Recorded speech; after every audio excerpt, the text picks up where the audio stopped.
പക്ഷെ അങ്ങയുടെ മകളുടെ കമ്പനി ഒരു സേവനവും CMRL ചെയ്തിട്ടില്ല എന്ന് പറയുന്ന പ്രതിപക്ഷ ആരോപണം ഇതിന് സപ്പോർട്ടായിട്ട് ഉയരുകയാണ്. നിങ്ങൾക്ക് സാധാരണ സാമാന്യ ബുദ്ധി എന്ന് പറയുന്ന ഒന്നും ഇല്ലാന്നല്ലേ ഇതിന്റെ അർത്ഥം? അതുകൊണ്ടാണല്ലോ ഇങ്ങനെ ചോദിച്ചുകൊണ്ടിരിക്കുന്നത്. ഉള്ളതുകൊണ്ടാണല്ലോ CMA സാമാന്യ ബുദ്ധി ഇല്ലാത്തതുകൊണ്ടാണ്. സംസ്ഥാനത്താകെ നമ്മുടെ മുഖ്യമന്ത്രിക്കെതിരായി ആരോപണം ഉയരുമ്പോൾ വാർത്താ സമ്മേളനത്തിൽ ചോദിക്കുക എന്ന് പറയുന്നത് സ്വാഭാവികമല്ലേ CMA? അത് ഞാൻ ചോദിക്കുന്നത് നിങ്ങളുടെ സാമാന്യ ബുദ്ധിയെ കുറിച്ചാണ്. ആ സാമാന്യ ബുദ്ധി എന്താണ് ഇല്ലാന്ന് ഞാൻ പറയുന്നത്? ഈ പറയുന്ന കാര്യം കണ്ടെത്തിയത് എവിടുന്നാണ്? എൻ്റെ മകള് നടത്തുന്ന സ്ഥാപനം നൽകിയ സേവനത്തിന് അവർ നൽകിയ പ്രതിഫലം അത് കള്ളപ്പണമല്ലോ, അത് റെക്കോർഡ് അനുസരിച്ച് വന്നല്ലേ. അതിന് കൊടുക്കേണ്ട ഇൻകം ടാക്സ്, അതിന് കൊടുക്കേണ്ട GST ഇതെല്ലാം കൃത്യമായി കൊടുത്തു കഴിഞ്ഞല്ലേ? അല്ല രേഖപ്രകാരമുള്ളതല്ലേ?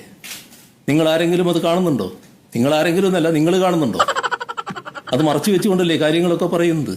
ഏതെങ്കിലും പുതിയ കണ്ടെത്തലുകൾ ഇതിൻ്റെ ഭാഗമായിട്ടുണ്ടോ? അത് വെച്ചുകൊണ്ട് നിങ്ങൾ നൽകാത്ത സേവനത്തിനാണ് പ്രതിഫലം എന്ന് പറഞ്ഞുകൊണ്ടാണല്ലോ പ്രശ്നങ്ങൾ ആരംഭിക്കുന്നത്. നൽകിയ സേവനമാണെന്ന് കമ്പനി പറയുന്നു, നൽകിയ സേവനത്തെപ്പറ്റി മകളുടെ കമ്പനി പറയുന്നു. ആ ഭാഗം മറച്ചു വെക്കില്ലേ? എന്താ അത് മറച്ചു വെക്കുന്നത്? അവിടെയാണ് ഇന്നയാളുടെ മകൾ എന്ന പ്രശ്നം വരുന്നത്. അതാണ് ഞാൻ പറഞ്ഞത്, അത്ര വേഗമൊന്നും അത് അവസാനിക്കില്ല. ഏത് ചാനലാ? ഇപ്പൊ റിപ്പോർട്ടർ ചാനലാണ്. റിപ്പോർട്ടർ ഇരിക്കലടാ